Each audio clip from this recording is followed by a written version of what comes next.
Salut tout le monde! Unboxing aujourd'hui d'un Team Magic E6 III 6S, puisque le HX n'existait qu'en 4S avant sans diff centrale. Ensuite ils ont fait le BES qui avait une transmission, la transmission est presque la taille de celle du X-Max, à part les 3 diffs, mais la solidité, rapport solidité par rapport au poids de la machine y est, c'est sûr. Overkill, limite trop lourd la machine. Le E6 III avec un diff central est largement suffisant. Ils ont donc sorti le HX en 6S avec diff central. Erreur par contre, je trouve, c'est qu'ils ont gardé les pneus du 4S, qui n'encaissent déjà à peine le 4S. En 6S par contre, c'est inroulable. Par contre, en 4S, ces pneus pour le franchissement sont géniaux. Ce carton vient en direct de chez Model Baumetz. Model Baumetz, chez qui au passage j'ai repris. Donc ça donnera la réponse aussi à certains abonnés qui se posent la question. Pour des pneus de la taille de ceux d'origine de la Haubao, les Louise Tarmac GT Tarmac ou les GT Shive. Et je me suis pris évidemment aussi des Louise Pionnières. Parce que oui, ça me démange de reprendre un buggy. Vous avez tout à fait deviné. Quand vous prenez chez Model Baumetz, vous avez 16 € de frais de port d'office. Donc c'est vrai que pour des petites choses, ça vaut pas la peine. Par contre, c'est vrai que si vous faites une commande à plusieurs matériaux différents, ça vaut largement le coup. Pour l'abonné, nous avons aussi des batteries. Une Powerplant Peak Racing, puisqu'il en a déjà une, ça lui fait une deuxième paire. Et des LiPo M-Line, qui sont donc des LiPo de Model Baumetz. Nous avons aussi un fabricant qui nous fait quelque chose à genre T-Bone Racing, mais c'est pas du T-Bone Racing. Et là, je te sors le bébé qui est l'essentiel de la vidéo quand même. Je vais te mettre tout ça de côté. Voilà. Hop, il n'y a plus de pneus. POS RC Racing Parts Model Bau DE, c'est un Allemand qui fait des pièces en nylon style T-Bone. Avantage, on n'est pas obligé de commander de l'autre côté de l'Atlantique. Inconvénient, comme T-Bone c'est cher, lui c'est aligné sur les prix T-Bone. Hein, c'est un peu dommage. Après, si effectivement ça tient longtemps, ça vaut le coup. T-Bone nous a déçus sur certains matériaux, on verra. On attend de la part de l'abonné la preuve que c'est mieux que ce que font les autres. Ah tiens, on va commencer par les batteries. Ça, ce sont des batteries M-Line, c'est-à-dire de Model Baumetz eux-mêmes. Et je pense que vous allez reconnaître ce drôle de boîtier, cette construction. Dommage par contre par rapport à certains, c'est que les câbles sortent sur le haut, on ne peut pas les sortir à côté là.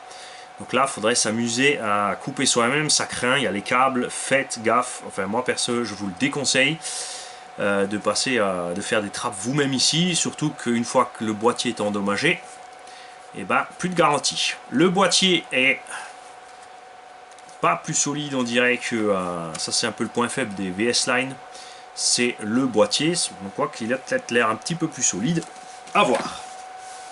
Donc ça c'est des 2S 7,4 volts 5450C, existe en 3S, 4S et jusqu'à 6S. Par contre en 6S vous ne trouvez que les 4500 mAh. Je vais te les poser par là parce que là j'ai tous les chargeurs qui tournent et qui chauffent. Et tu vois, c'est fermé, je coupe la bande de garantie. Très cher propriétaire du véhicule. Je te le fais avec toi. Et salut. C'est rien, c'est moi Gigi, elle est passée dans la caméra. Elle est en train de me narguer avec des petits biscuits. Le Raptor est donc un E6 III. Ils ont gardé toute la base, ils ont changé la couleur des ronds de jantes selon la couleur de la carrosserie.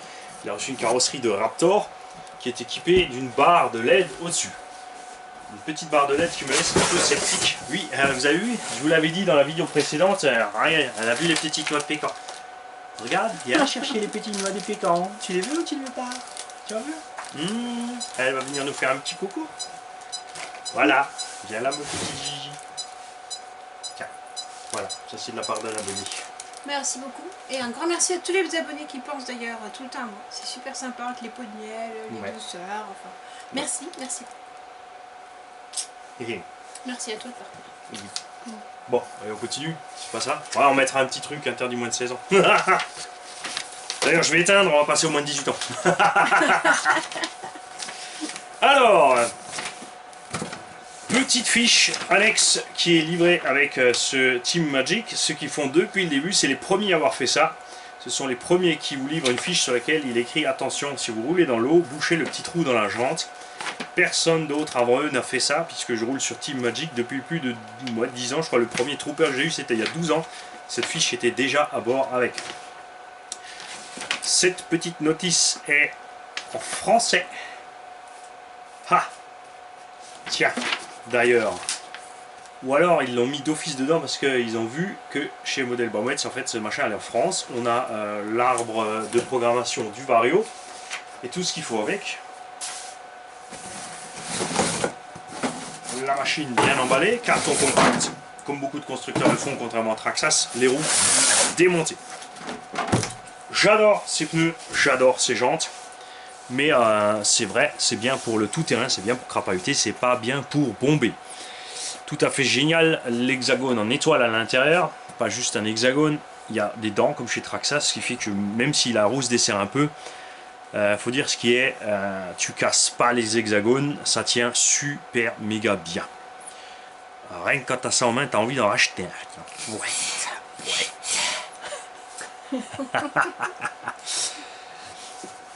Alors, on va te mettre les 4 petites roulettes de côté.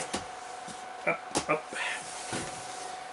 Et on va sortir la machine. Qui, au fil du temps, a bien évolué entre le Trooper 1 qui avait des problèmes de diff, Trooper 2 qui avait des problèmes de diff, Trooper 3, ça allait mieux, surtout à partir du moment qu'ils ont enfin fait le diff central. Ce que je reproche toujours à Team Magic, c'est qu'il n'y a toujours pas d'option de slipper. Alors que quand on regarde la construction, on a l'impression que sur le cache moteur c'est prévu avec un slipper, mais il n'y a pas.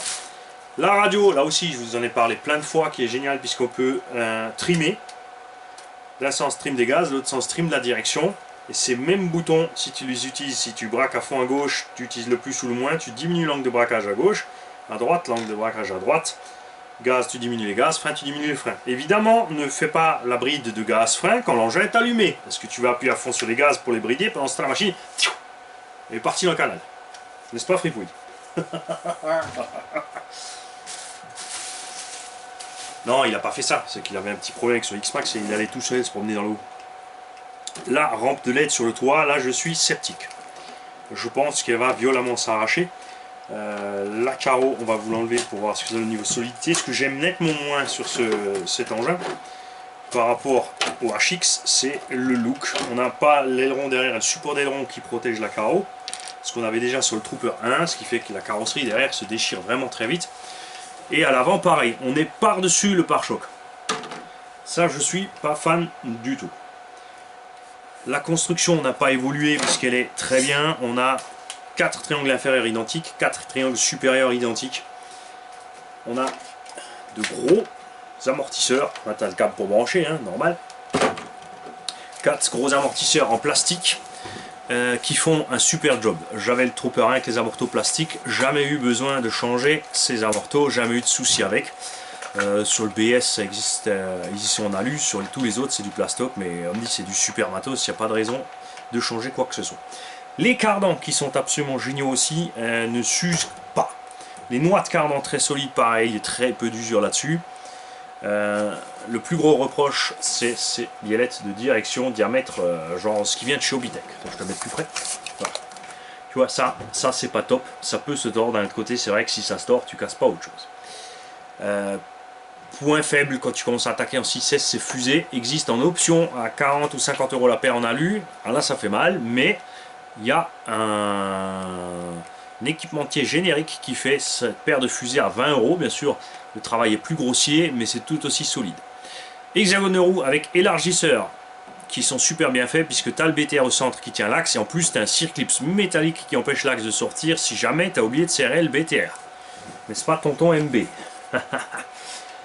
Cerveau de direction, Petite trappe ici pour atteindre la corne, sauf servo réglable. Il existe aussi différentes duretés de ressort en plus du réglage. Ces petites pièces ici qui permettent d'avoir un châssis au centre plus haut que sous les bulkheads fait de cet engin un vrai monster truck. On a vraiment des grosses capacités de franchissement, parce que avec les grosses rouges et les châssis rouges, et ben tu passes bien dans le tout terrain.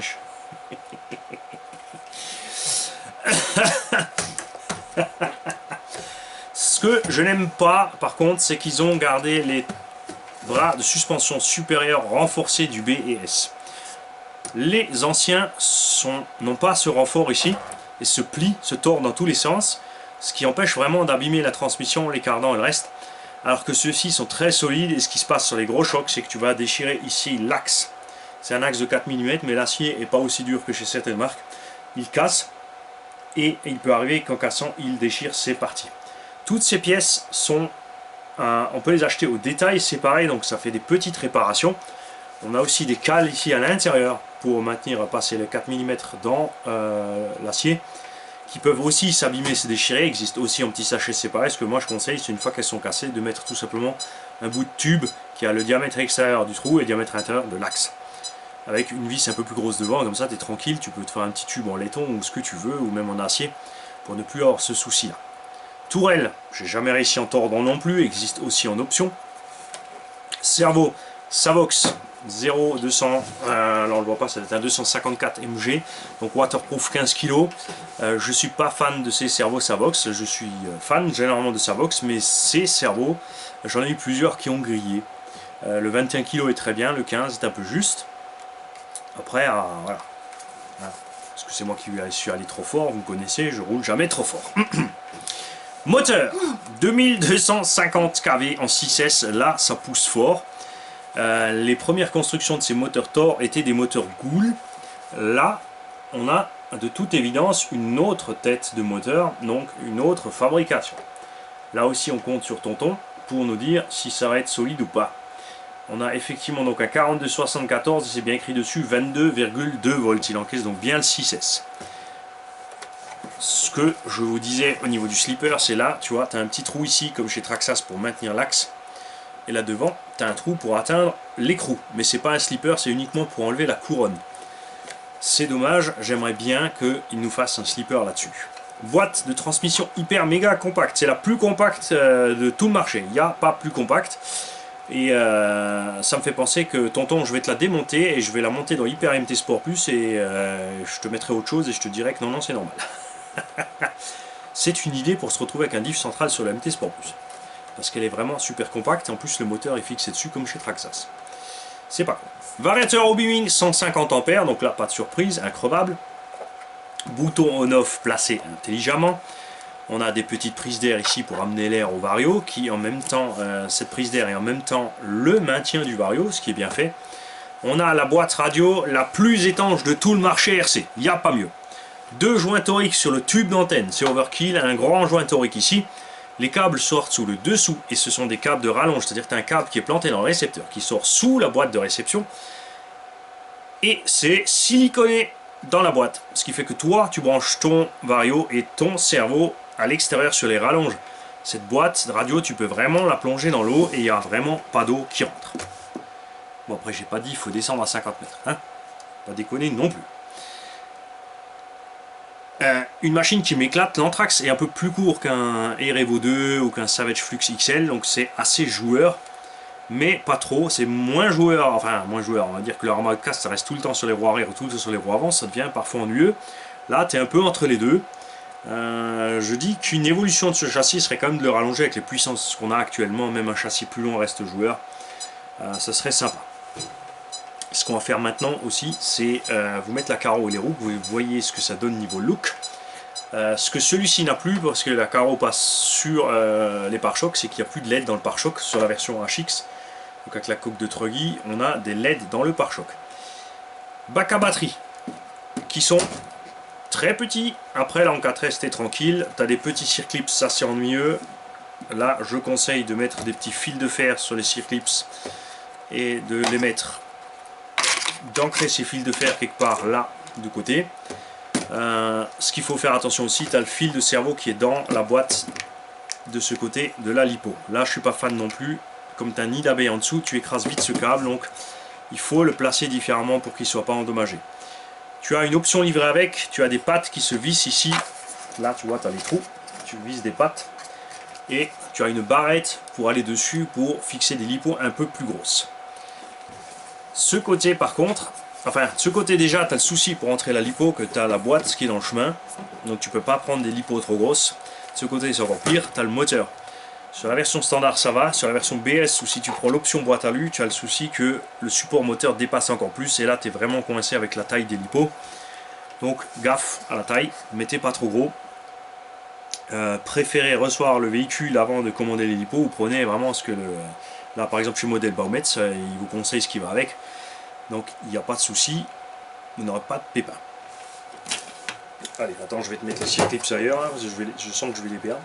Ça sent bon la perte. Hop, mettre ça là. Mettre la carreau. Bon, Lexan, hein, pas de surprise. C'est bon, c'est un peu plus épais. Ouais, c'est plus épais que chez Traxxas, c'est clair. C'est beaucoup plus épais qu'HPI et Kyosho. Mais ça reste une carreau qui est très exposée. Je vais te mettre les roues.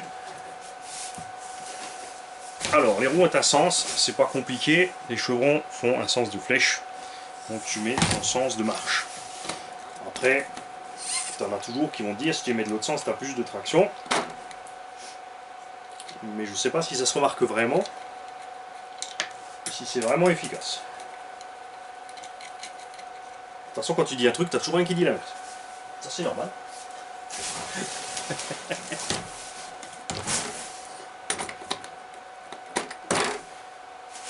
Team Magic a une suspension qui, d'origine sortie de la boîte, est super bien réglée.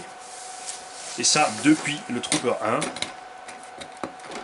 Ça a une pléiade de ressorts options. Tu as des cales à mettre sur les ressorts si tu veux bien sûr changer la dureté instantanément.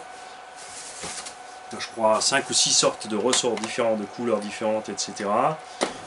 Tu as des rondes jantes de couleurs différentes, donc tu peux vraiment personnaliser ton véhicule. Moi, je préfère la version HX.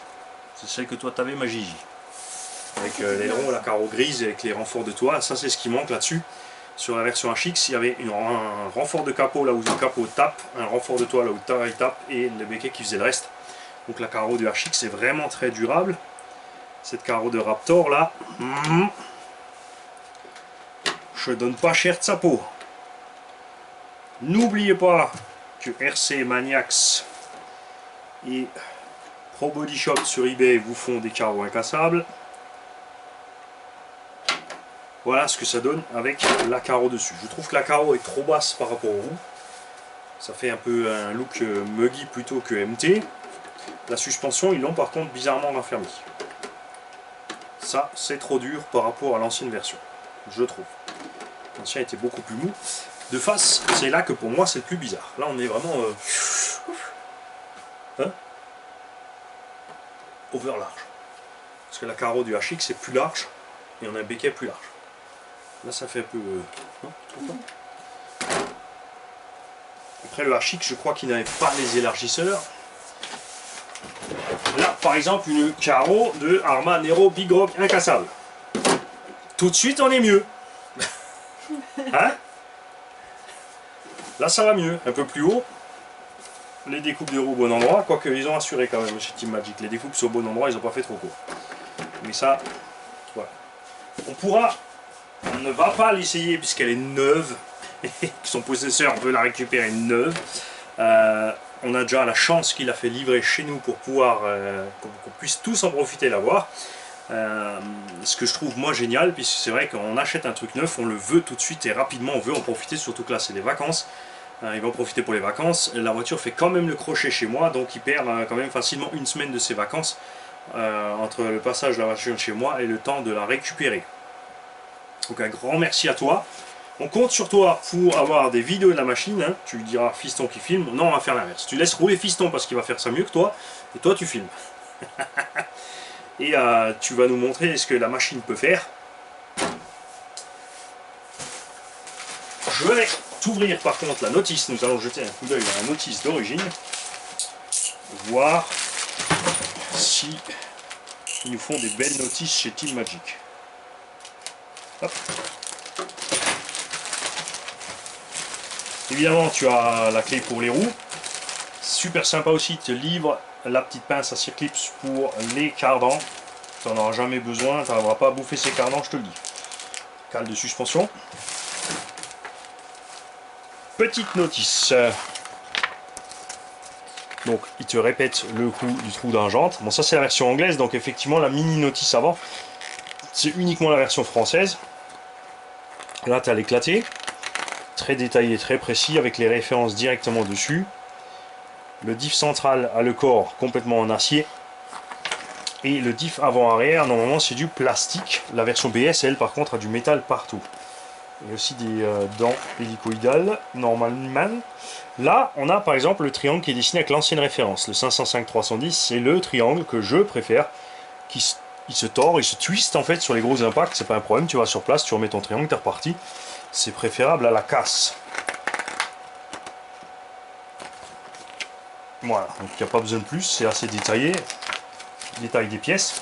Ce que j'aime bien moi chez Team Magic, par contre, c'est le tas d'options qu'ils font derrière. Ce qui est bien chez Team Magic aussi, ce que je vous conseille, ce qu'ils auraient dû mettre sur ce Raptor, ce sont les roues du BES, parce que chez Red Cat Racing, ils ont fait le TRT8 MT version 2, qui est donc la version 6S du Team Magic normal, le 6.3, avec par contre les roues du BES dessus. Et la version BES chez Red Cat Racing aux US s'appelle TRT8 MTE B6ES. Après tu tombes dans l'eau, t'es au bout. Et par contre disponible nettement moins cher qu'en France. Là les versions normales sont moins chères en Europe. La version BS chez nous coûte entre 850 et 950 €, ce qui est complètement fou puisque pour 1050 on a un X-Max. Et la version donc BS chez Red Cat Racing avec les frais de douane et les frais de port sur eBay arrive à 720 €. Je vais pas dire seulement, ça reste beaucoup, mais bon, après c'est un super méga MT 1/8. Donc ce que j'aime bien chez Team Magic, c'est leurs options de sacs de transport et compagnie. Vous allez les reconnaître puisque c'est importé chez nous par Robitronic. Dispo chez Papa Vartel, les sacs de transport simplement en rouge. Ce qui me rebute moi, c'est le carton dans le sac. Même s'il est un peu plastifié, ça fait un peu peur. Niveau solidité, niveau résistance à la flotte. Il y a par contre cette sacoche là qui est géniale. On se dit c'est super, on peut rentrer un truggy dedans et tout ce qu'on veut parce qu'elle est super longue. Et méfiez-vous, c'est un piège puisque vous ne pouvez rentrer qu'un 1/8 normal, donc buggy ou un MT110. Et la partie avant de la sacoche est pour la radio, c'est dommage parce que j'ai failli la commander. Par contre là ils te font une méga sacoche que j'ai trouvé nulle part sur le net, qui est bien longue, qui est prévue pour les longues pistes, puisque moi je cherche des sacs pour transporter mes pistes. Autre que les sacs Obitech, je sais, vous allez me dire, les sacs Obitech non, non, les sacs Obitech avec les pauvres petits rivets plastiques, et la tirette qui se déchire et tout, ça m'intéresse pas. Et là, on arrive aussi à la fiche d'options matérielles de chez Team Magic, où, parce que les Taïwanais sont fans d'alu, et de couleur, tout ce que tu veux. Donc chez Team Magic, c'est dispo en doré. Chez Red Cat Racing, c'est là où c'est intéressant, c'est dispo en gunmetal pour ceux qui veulent. Tu as donc la boîte de vitesse en alu, support moteur alu, les petites cales de train ici en alu. Ça par contre c'est une option utile, les cales plastiques ça pète. Donc soit t'en prends tout de suite, soit tu les remplaces par les alus. Tu as les amortos en alu, diff avant arrière en alu complet, enfin les carters de diff pour mettre partout. Tu peux changer les noix. Mais attention, attention, attention. Si tu changes les noix, il faut changer les carters, puisque les noix sont beaucoup plus grosses en diamètre. Donc il faut changer carter pour le BS exprès. Ne pas oublier de prendre les couronnes et pignons d'attaque du BS. Donc si tu veux passer sur la transmission renforcée, il te faut tout ça. Alors là, tu lâches un billet de 300. Donc soit tu achètes le BS tout de suite, soit tu n'y touches pas. Perso, je dis que c'est inutile, c'est un peu trop. Tu as les triangles en alu aussi supérieur et inférieur, les fusées en alu, là c'est pareil, hein, tu lâches une jambe pour payer tes pièces. Les tourelles en alu fraisées et les amortos en noir alu. Les supports de bac à batterie aussi, enfin les supports de lipo sont aussi dispo en gris ou en or. Et aussi d'ailleurs une barrette supplémentaire de réglage de la Wheelie Bar Est-ce qu'elle peut se monter là-dessus, puisque cette wheelie bar est différente? Non. Là, ils ont remis la wheelie bar du Trooper 2. Cette pièce ne va donc pas sur les versions Raptor et la version Jeep, attention. Et il y a aussi les skid plates en acier, pas inox, en acier trempé, fraisé, pour mettre sous le véhicule. Ça, par contre, ça peut être sympa. Et puis après, bon, après t'as des petits trucs un peu, moi je trouve ça gnangnan, mais bon, les petites rondelles d'aileron en alu et les petites cales de train en alu doré. Donc chez Red Cat, ça sera dispo en gris. Sur les anciens Troopers, c'était dispo en bleu et en rouge encore, et ça se trouve encore sur eBay si tu mets tout simplement dans la recherche Team Magic Trooper. Bon, il faudra fouiller entre les Stormtroopers et les pièces RC. Il y a un petit mix sur eBay.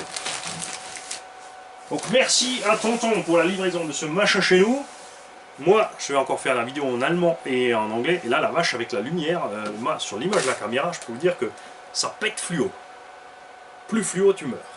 Ça, c'est sûr. Allez, petit tour de face encore. Ouais. Et vous l'avez pas vu. Vous n'avez pas vu le cucu. Voilà, le cucu de la machine. Hein, parce que, il y a beaucoup qui roulent derrière. C'est ce qu'ils voient le plus souvent, c'est le cucu. Salut les mecs.